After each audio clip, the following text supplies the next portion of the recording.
Hello students, we are going to continue exercise 8.1. Read the statement of question number 5 carefully. Show that if the diagonals of a quadrilateral are equal and bisect each other at right angles, then it is a square. तो बड़े ध्यान से देखिएगा, एक quadrilateral बना लेते हैं ABCD, और ये देखिए ABCD is a quadrilateral, diagonals की बात हो रही है तो डायगोनल बना लेते हैं AC and BD, diagonals bisecting each other at point O and at right angles as well. चलिए आगे देखते हैं। अब हमें क्या करना है इसमें, देखो स्क्वायर प्रूव करना है ना। स्क्वायर में क्या होता है, चारों साइड्स इक्वल प्रूव करो जी, और चारों एंगल 90 डिग्री के। इनफैक्ट चारों साइड्स इक्वल और कोई एक एंगल 90 प्रूव कर दो तो समझ लो ये क्या बन गया, स्क्वायर बन गया। तो अपने रास्ते की तरफ चलते हैं। सबसे पहला काम क्या है, सिंस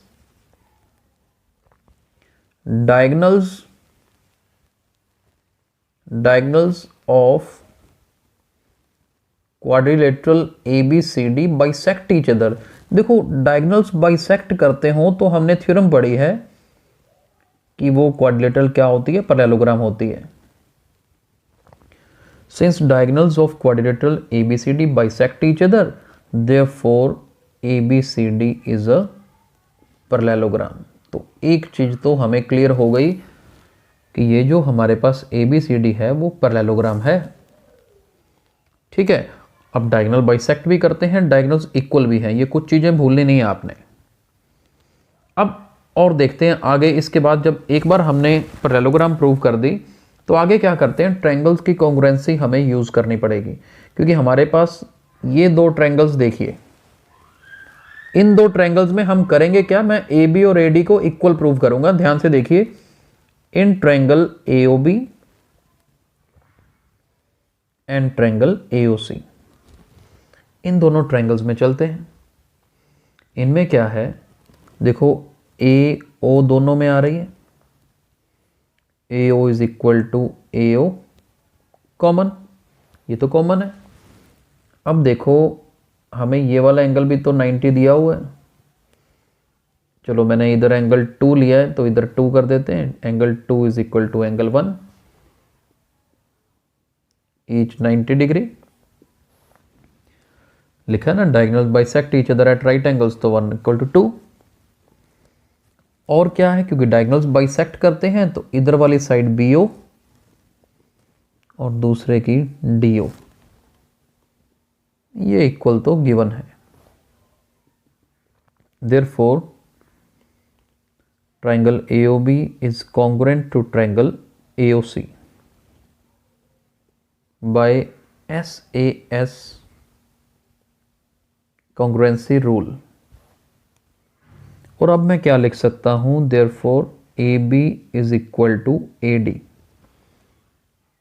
by CPCT। मतलब क्या हुआ, पहले ट्रायंगल्स को कॉन्ग्रुएंट प्रूव कर देना है। ट्रायंगल्स कॉन्ग्रुएंट हो गई तो फिर ये दोनों साइड्स भी क्या होंगी, इक्वल हो जाएंगी। तो मुश्किल नहीं है, बिल्कुल आसान है। आगे देखते हैं। अब मेरे पास AB is equal to AD आ गई, चलो इसे 1 मान लीजिए। आगे लिखते हैं, but AB is equal to DC and AD is equal to BC। AB इसके इक्वल, AD इसके इक्वल, क्यों, opposite sides of a parallelogram are equal. ये बेटा रीजंस जरूर लिखने हैं, रीजन से हाथ नहीं खींचना, लिखने हैं प्रॉपर। ठीक है, तो अब क्या होगा, मैं इसको नंबर 2 मान लेता हूं इस सारी कोई। तो फ्रॉम फर्स्ट एंड सेकंड चारों साइड्स इक्वल आ गई। ठीक है जी, अब चारों साइड्स इक्वल आ गई तो इसे हमने इक्वेशन A मान लिया। अब इसको इक्वेशन A मान लिया। अब देखिए आगे क्या करना है। अब मेरा एक काम रह गया, क्या काम रह गया हमारा, चारों साइड्स इक्वल आ गई हैं। अब एंगल को 90 डिग्री प्रूव करना रह गया, क्योंकि स्क्वायर के एंगल्स 90 डिग्री के होते हैं। उसके लिए एक काम करते हैं, हम इस ट्रायंगल को ए बी सी और दूसरी ट्रायंगल ए बी डी, इन दोनों ट्रायंगल्स में चलते हैं। इनको हम कॉन्ग्रुएंट प्रूव करते हैं। कैसे करेंगे? ए बी देखो दोनों में आ रहा है कॉमन, ए बी सी की साइड बी सी इधर ए डी के इक्वल है। Reason opposite sides of a parallelogram are equal. तीसरा, ए बी सी में ए सी ले लो क्योंकि डायगोनल्स इक्वल गिवन है ना। ए बी डी में B D, this is given. Therefore,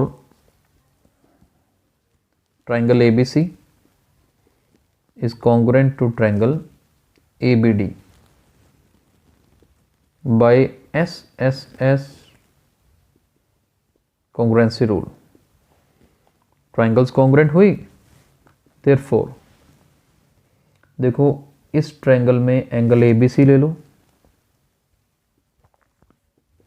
और इधर वाली में BAD, These two are equal। अब क्या हुआ? देखो जी, ये वाला एंगल और ये वाला एंगल इक्वल आ गए ऑल्सो। चलो वो तो आ गए, लेकिन इन्हीं दोनों एंगल्स का अगर मुझे सम करना हो तो ये किसके इक्वल होता है? It is equal to 180 degree. क्यों 180 डिग्री के इक्वल होता है? आप ये देखिए ना, दोनों लाइंस पैरेलल हैं, ए बी ट्रांसवर्सल है तो कंजक्टिव इंटीरियर एंगल्स बने। Angles on the same side of transversal are supplementary conjunctive interior angles. A B C और बी ए डी इक्वल है ना, तो बी ए डी की जगह पर ए बी सी लिख लेते हैं। चलिए आगे देखते हैं आगे क्या बनेगा। ये देखिए, अब A B C plus A B C क्या होता है? 2 times angle A B C is equal to 180 degree. तो एंगल ए बी सी किसके इक्वल आएगा? 90 डिग्री। इसे मान लीजिए नंबर बी। ए हमने सपोज किया चारों साइड्स इक्वल, चलो इक्वल हैं, और इधर से ए बी सी 90, एक एंगल 90 डिग्री आ गया। एक 90 तो मतलब ये देखो ना, ए बी सी अगर एक एंगल 90 आ गया है तो वो बी ए डी के इक्वल था। यहाँ पर देखो, तो इसका मतलब बी ए डी भी 90 आ गया, 2 90 हैं तो चारों 90 हैं। आप सीधा लिख सकते हैं फ्रॉम ए एंड बी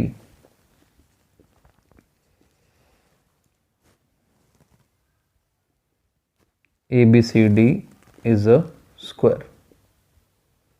ठीक है जी, यही हमने प्रूव करना था। आई होप आपको अच्छे से समझ आया होगा। आगे हम अपने नेक्स्ट लेक्चर में कंटिन्यू करेंगे। Thank you so much.